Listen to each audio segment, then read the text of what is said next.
सभी मित्रों को मेरा नमस्कार। मित्रों, एक कुंडली का विश्लेषण करते हैं, देखते हैं क्या स्थितियां हैं। बहुत ये इंटरेस्टिंग कुंडली है दोस्तों, बहुत कुछ सीखने को मिलेगा आपको, इसमें बहुत कुछ जान सकते हैं। तो चलिए शुरू करते हैं। D1, D9 और चलित तीनों को मैंने रखा है। चलित को भी मैं आपको दिखा दूंगा। यहाँ जगह का मैं इसलिए दिखाई नहीं पड़ रहा है, बाद में आपको जब फलित करूँगा तो चलित को भी दिखा दूँगा।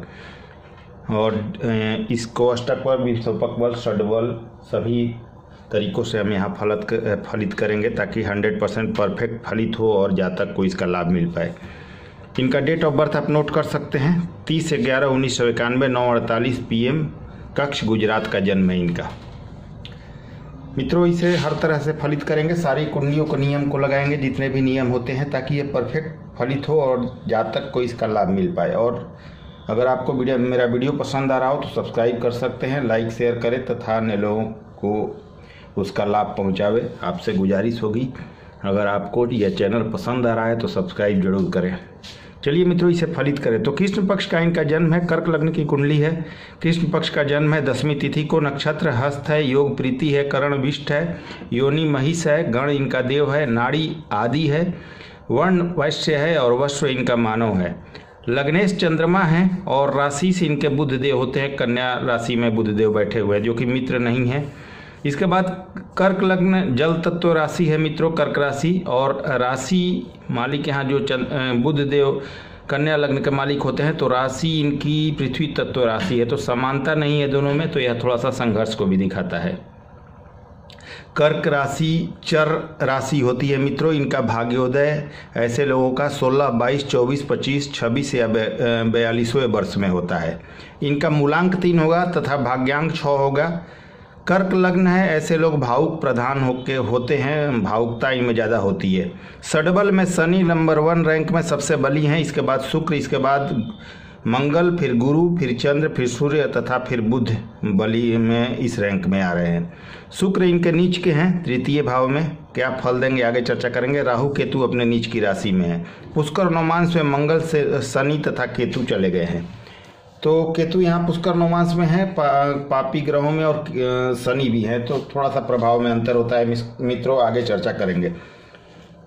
हाँ, अगर अष्टक वर्ग की बात करें तो धन भाव को यानी द्वितीय भाव को 25 बिंदु मिला है, जो कि धन में कमी को दिखा रहा है। पराक्रम भाव को 25 मिला है, जो कि यहाँ शुक्र नीच के हैं, साफ नजर भी आ रहा है, तो यहाँ पर पराक्रम भाव में कमी को दिखा रहा है। सुख भाव को 27 मिला है, तो थोड़ा सा नेगेटिव है, थोड़ा सा ज़्यादा नहीं। छठे भाव को 30 पॉइंट मिला है, जो कि इनके कर्ज वगैरह को भी दिखा रहा है कि जीवन में कर्ज की स्थिति हो सकती है। सप्तम को 27 मिला है, जो कि वैवाहिक संबंधों में परेशानियों को दिखा रहा है। दशम में 24 मिला है, जो यह कम है, कार्यस्थल इनका प्रभावित दिखता है। एकादश भाव को भी 26 बिंदु मिले हैं, अतः लक्ष्मी स्थान में आय में कमी होगी इनकी। द्वादश भाव में 29 है, अतः यहाँ पर रोग ऋण शत्रु भी बढ़ेंगे, फालतू का व्यय भी होगा। चलिए अब इसे फलित करें। लग्न का मान 20 डिग्री 3 मिनट है, जो कि ठीक है, तथा लग्न बुध के नक्षत्र में है। लग्नेश चंद्रमा है तथा वह 10 डिग्री 14 मिनट के साथ खुद के ही नक्षत्र में तथा षडबल में भी साधारण बल में है, और कुंडली के तृतीय भाव में बुध की राशि में बुध से तत्कालिक मैत्री में है, और यह कृष्ण पक्ष के क्षीण चंद्रमा है। परंतु लग्नेश होने से कुछ हद तक ठीक है, जातक भावुक प्रवृत्ति के होंगे। लेकिन तृतीय भाव में लग्नेश का बैठना यह भी दर्शाता है कि बहुत अधिक मेहनत करने पर ही सफलता मिलेगी, बहुत मेहनत करनी होगी तब सफलता मिलेगी। क्षीण चंद्रमा की दृष्टि भाग्य भाव पर जा रही है, अतः काम में देरी होगी, काम में रुक कर काम आगे बढ़ेगा, रुकावट रहेगा। तथा तृतीय भाव का चंद्रमा पराक्रम में आलस्य देता है, तो पराक्रम में भी कमी रहेगी, परेशानियां भी होंगी। मेहनत करें।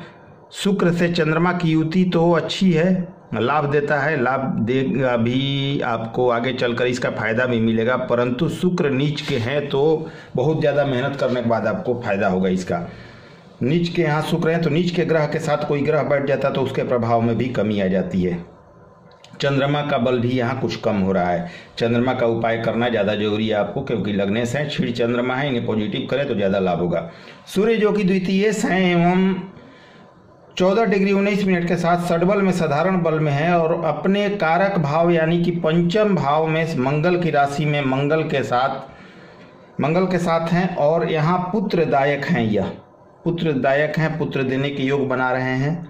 धन देंगे, पुत्र देंगे, तीव्र बुद्धि भी देंगे, अचानक लाभ की स्थिति होगी, आय भाव पर दृष्टि होने से आय भी होगी, परंतु मंगल से तत्कालिक शत्रुता रखते हैं यहाँ पर सूर्य देव उनकी राशि में, तो कार्य में बाधा होगी, हर काम में देरी के बाद आपको सफलता मिलेगी, तथा जातक में गुस्सा भी बहुत ज़्यादा होगा, यह ध्यान रखने वाली बात है, क्योंकि मंगल और सूर्य की युति है। अहंकार, गुस्सा बहुत ज़्यादा होगा, एग्रेशन भी आप में होगा, रक्तचाप, हृदय रोग, दुर्घटना जैसी परेशानी भी होगी।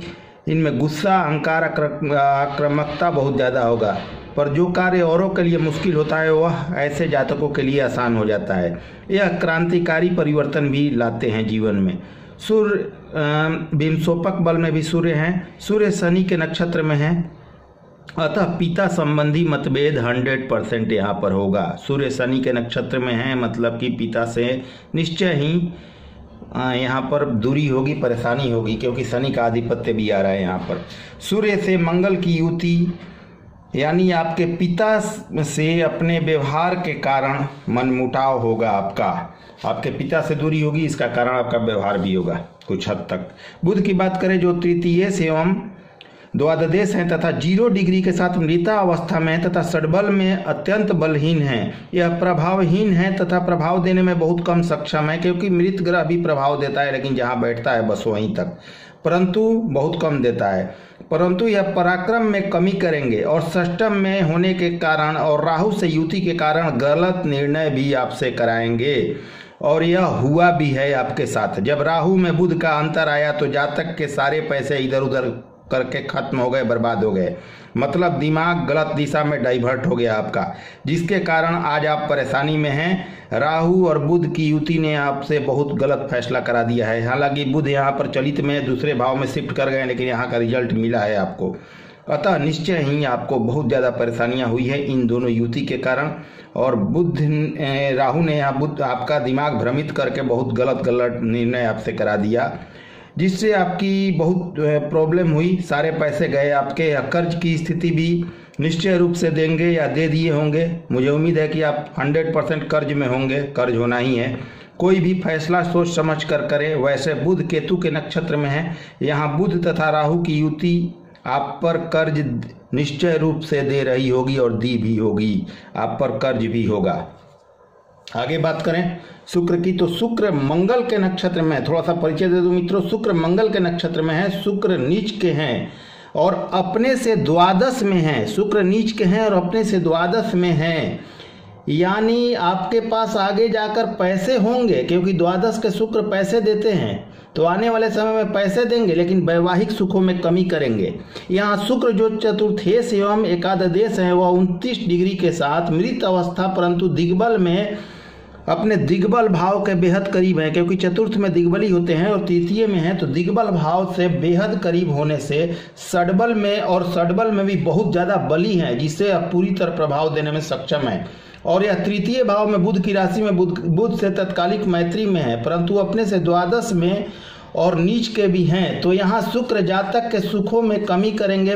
अभी फिलहाल चतुर्थ भाव में कमी, मकान वाहन के लिए आपको थोड़ा संघर्ष कराएंगे, लेकिन लाभ देंगे। पराक्रम में भी कमी करेंगे, क्योंकि यहाँ पर पराक्रम भाव में नीच के हैं, तो बहुत ज़्यादा परेशानी होगी पारिवारिक संबंधों में। आपके जीवन में एक बार परेशानी तथा डाउनफॉल निश्चय ही आपको देंगे, तथा परेशानी देने के बाद आपको लाभ भी देंगे, क्योंकि दिग्बल भाव के करीब है और दिग्बली ग्रह होने का फल जातक को जरूर मिलता है। यह जातक को जरूर फल देंगे, लेकिन एक बार आपको डाउनफॉल में और बहुत ज़्यादा आर्थिक स्थिति खराब करेंगे, और यह स्थिति अभी आपकी चल रही है। उन्होंने जो बुरा फल आपको देना था वह दे दिया है। यह जातक के दिग्बली के करीब होने से अपने से द्वादश में हैं, तो धन का लाभ देंगे। उन्होंने जो बुरा फल देना था आपको दे दिया, अतः जब इनकी दशा या अंतर आएगी तो धन भी देंगे। इन्होंने वैवाहिक सुखों में भी कमी करनी होगी, निश्चय ही जान लीजिए। चरित्र के प्रति आप सावधान रहें, क्योंकि शुक्र यहाँ पर आपके नीच के हैं तो वैवाहिक सुखों में भी कमी होगी, निश्चय ही इसका ध्यान रखना है आपको। नीच का शुक्र होना और ये भी तृतीय भाव में यह दिखा रहा है कि आपके भाई बहनों और परिवारजनों से मनमुटाव होगा, उनसे बिल्कुल ही संबंध आपका अच्छा नहीं होगा। तो वैवाहिक जीवन के लिए भी सतर्क रहना है, परिवारजनों से भी सतर्क रहना है ताकि संबंध ज़्यादा गड़बड़ ना हो। मंगल की बात करें तो मंगल जो पंचमेश हैं एवं कर्मेश भी हैं और वह 7 डिग्री 30 मिनट के साथ षड्बल में अत्यंत बली हैं और स्वयं की राशि में पंचमस्थ हैं और पुष्कर नवमांश में भी हैं, जिससे बहुत अच्छे हैं। यह जातक को पुत्र सुख भी देंगे, अचानक लाभ भी देंगे, परंतु सूर्य से युति गुस्सा और अहंकार देगी, जिससे बचे। दुर्घटना से सावधान रहे। आय देंगे परंतु व्यय भी साथ में देंगे और काम के कारण सफर भी खूब कराएंगे आपको। मंगल स्वयं से यानी कर्म भाव से 9वें भाव में हैं। मंगल यहाँ से 9वें है कर्म भाव से, तो जिससे आपका भाग्य साथ देगा। परंतु पंचम भाव में यह भी पता चलता है कि पुत्र प्राप्ति के बाद जबरदस्त भाग्योदय होगा, क्योंकि कर्मेश है तो आपके पुत्र प्राप्ति के बाद आपका भाग्योदय निश्चय ही होगा। मंगल से केतु की दृष्टि है, अतः गुस्से से बचें, गलत काम से दूर रहें। मंगल शनि के नक्षत्र में है तो गुस्सा वगैरह भी होगा, उससे भी बचना है आपको।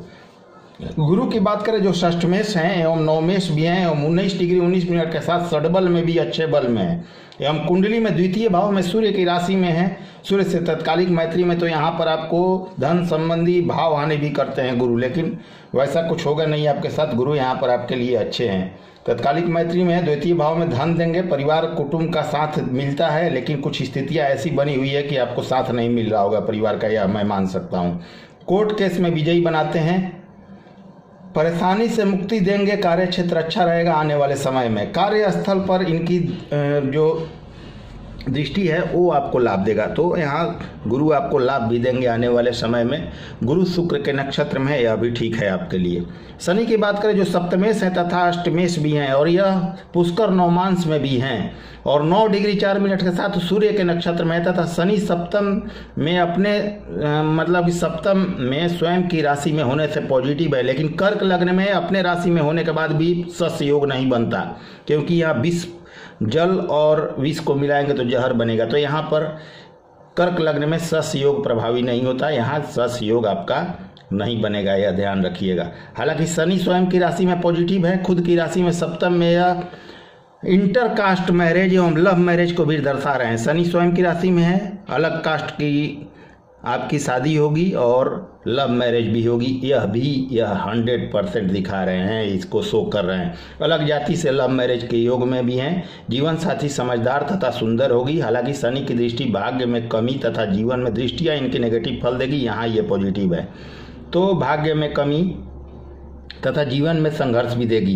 परंतु विवाह के लिए शनि अच्छे हैं, निश्चय ही इंटरकास्ट एवं लव मैरिज आपकी हुई होगी, इसमें शक की कोई गुंजाइश ही नहीं है। इंटरकास्ट मैरिज और लव मैरिज के योग बने हुए हैं। शनि की दृष्टि बहुत शुभ फल देगी। परिवारजनों से शनि की दृष्टि बहुत शुभ फल नहीं देती है मित्रों, क्योंकि यहाँ पर ये पॉजिटिव है लेकिन दृष्टियाँ इनकी नेगेटिव होंगी, तो क्षमा कीजिएगा।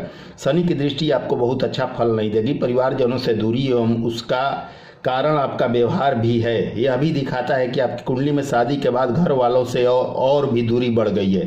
शनि की मूल त्रिकोण राशि कुंभ है और यह कुंभ से यानी कि अपने से द्वादश भाव में सप्तम में स्थित है, तो पति पत्नी में दूर रहने की भी स्थिति आपकी बन रही है। पत्नी और पति दोनों एक दूसरे से दूर रहेंगे, कहीं ना कहीं आप कार्य से या कहीं दूर रहेंगे, यह भी स्थिति दिख रही है। परंतु शादी को यह बचाते रहेंगे, शादीशुदा जीवन चलता रहेगा।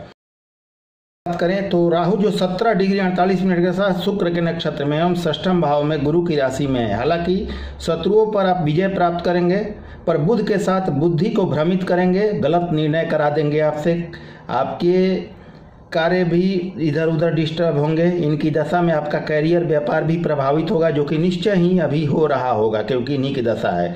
फालतू का खर्च होगा तथा इनकी दशा में परिवारजनों से बहुत ज़्यादा मनमुटाव तथा दूरी हो जाएगी और अभी आपके साथ ये समस्या होगी, 100% होगी, इसमें शक की कोई गुंजाइश नहीं है। केतु की बात करें तो केतु जो 17 डिग्री 48 मिनट के साथ राहु के नक्षत्र में यानी राहु द्वादश का भी फल दे रहे हैं, क्योंकि राहु के नक्षत्र में केतु हैं। अतः राहु केतु आपके राहु केतु के भी भाव का प्रभाव दे रहे हैं, राहु देव केतु के भी यानी द्वादश भाव का भी प्रभाव दे रहे हैं, और यह अपने घर से दूर जाने का भी योग बना रहा है। केतु मोक्ष के कारक होकर द्वादश में स्थित है, तो दुनिया से नाता भी तोड़वा सकते हैं। यहाँ कर्ज होगा, परेशानी होगी, परंतु भूल कर भी आप कहीं दूर मत जाइएगा घर परिवार से, नहीं तो घर परिवार से नाता टूट जाएगा और मोह माया खत्म हो जाएगी आपकी। सोच समझ कर चलना है, नहीं तो मोक्ष के भाव बने हुए हैं आपकी कुंडली में। पूजा पाठ करें, लेकिन भगवान के प्रति श्रद्धा मन में जरूर रखें, लेकिन उतना भी नहीं डूब जाना है कि मोक्ष के कारक बन जाएं आप। अब चलिए नवमांश की चर्चा करें। तो नवमांश में केतु शनि की युति बनी हुई है, तो कि थोड़ा सा प्रभावित करेगी, आपको परेशानियां देगी। इसका उपाय करना होगा। जो मोक्ष के और अकेले को दिखा रहा है तथा परिवार से दूरी को भी दिखा रहा हो, तो परिवार से दूर ना हो आप, नहीं तो मोक्ष के कारक भी यहाँ दोनों साथ में बैठे हुए हैं। नवम भाव में 4 ग्रह बैठकर एकाकी योग में है, जो अकेलापन तथा परिवारजनों से दूरी, समाज से दूरी को दिखा रहा है। लग्न के नवमेश गुरु भाग्य भाव में अच्छे हैं। लग्न के सप्तमेश शनि पराक्रम भाव में है केतु के साथ, ये भी ठीक ठाक है। पराक्रम से, मेहनत से आपको लाभ होगा। D9 के सप्तमेश चंद्रमा जो हैं वो जाकर सुख भाव में है, तो यह भी ठीक है। वैवाहिक जीवन आपका ठीक रहेगा, थोड़ा बहुत तकरार वगैरह चलेगा, लेकिन कोई दिक्कत नहीं होने वाला है। चंद्रमा यहाँ दिग्बली है, तो आपके लिए अच्छी बात है। शुक्र D9 में भी नीच के हैं, तो वैवाहिक परेशानी थोड़ी बहुत होगी आपको, लेकिन सोच समझ कर चलना है और बचे रहना है किसी भी तकरार से। आइए मित्रों, चलित की चर्चा करें। चलित में शुक्र चतुर्थ भाव का फल दे रहे हैं। चलित के अनुसार शुक्र अच्छे हैं और दिग्बली भी है, अतः शुक्र के नीच के फलों में बहुत अधिक कमी आ रही है यहाँ। तो यहाँ पर जो लग्न कुंडली में शुक्र बहुत बुरे स्थिति में थे, चलित में आकर उनकी स्थिति बहुत अच्छी हो गई है, स्वयं की राशि में भी है। तो शुक्र का उतना नेगेटिव प्रभाव नहीं रहा, खास करके महादशा में अपने ये नेगेटिव प्रभाव नहीं देंगे। अभी राहु की महादशा है और यह चलित में बस यही अंतर है मित्रों, और सभी ग्रह सेम है, इसलिए ज़्यादा बताने की जरूरत नहीं है। अभी राहु की महादशा है और यह 2026 तक चलेगी। इसके बाद गुरु की दशा आपके लिए गोल्डन पीरियड साबित होगा। अभी राहु में केतु हैं जो 10/4/2020 तक रहेंगे। इस समय में आपको परेशानी से गुजरना पड़ेगा। अप्रैल 2019 से जून 2019 तक सही रहेगा, फिर 1 महीना और सही रहेगा, ऐसे ही उतार चढ़ाव भरा समय रहेगा। 10/4/2020 तक रहने वाला है यह समय उतार चढ़ाव वाला। इसके आप सतर्क रहें, कर्ज से लेने से बचें, पत्नी से अच्छा संबंध रखें और घर से दूर ना जाएं तथा दूर जाकर कोई कार्य न करें, ऐसा प्रयास करें। कोशिश करें जहां है वहीं से कोई काम करें। 1 साल के लिए आप स्टेबल रहें, कहीं शांति से रहें। 1 साल बाद आपकी स्थितियां अच्छी हो जाएंगी। अभी राहु की महादशा में केतु का अंतर 10/4/2020 तक रहेगा, तो घर वाला का साथ अभी आपको नहीं मिलने वाला है। कुटुंब का भी, परिवार और हित नाते का भी आपका साथ नहीं मिलेगा। आप भी अपने व्यवहार को ठीक करें। राहु की दशा वाणी भी उग्र बनाती है, उससे बचें। 10/4/2020 के बाद आपकी स्थिति अच्छी हो जाएगी। 7 मार्च से राहु का गोचर आपके लिए द्वादश भाव में होगा, अतः कर्ज से बचें, किसी से बिगाड़ ना हो इसका ख्याल रखें, गलत फैसले से बचें। आइए उपाय की बात करें तो रत्न में आप मूंगा पहन सकते हैं। आपके लिए मूंगा पहनना अच्छा रहेगा, कोई दिक्कत नहीं है, आप मूंगा पहनिए। नियमित हनुमान चालीसा रोज करें। काला तिल और या उजला तिल का दान करें। काला तिल और उजला तिल का 10 रुपये 5 रुपये का दान हर शनिवार को करें। शंकर भगवान की नियमित रूप से पूजा करें। जल या दूध में थोड़ा सा तिल डालकर काला तिल शंकर भगवान को निश्चय ही रोज चढ़ाएं। माँ लक्ष्मी की पूजा करें। छोटी बच्चियों को कुछ मीठा अपने हाथ से दे, एक छोटा सा टॉफी ही सही, लेकिन एक आध बच्चियों को जरूर रोज दे अगर हो सके तो। इसके बाद 3 मंगलवार को हनुमान जी के मंदिर में जाकर लाल ध्वज उनका बदले अपने हाथों से 3 बार बदल दीजिए। 1.25 किलो उजला और काला तिल मिलाकर 1.25 किलो लीजिए और काले और उजले कपड़े में बांधकर रात्रि में किसी जमीन के नीचे दबा दीजिए। उससे राहु और केतु का प्रभाव खत्म हो जाएगा। एक काम और कीजिए, 1.25 किलो जौ लीजिए और उसे 1 किलो दूध में भिगोकर लाल कपड़े में बांधकर किसी भारी सामान के नीचे दबा दीजिए। उससे भी राहु का प्रभाव खत्म हो जाएगा आपका।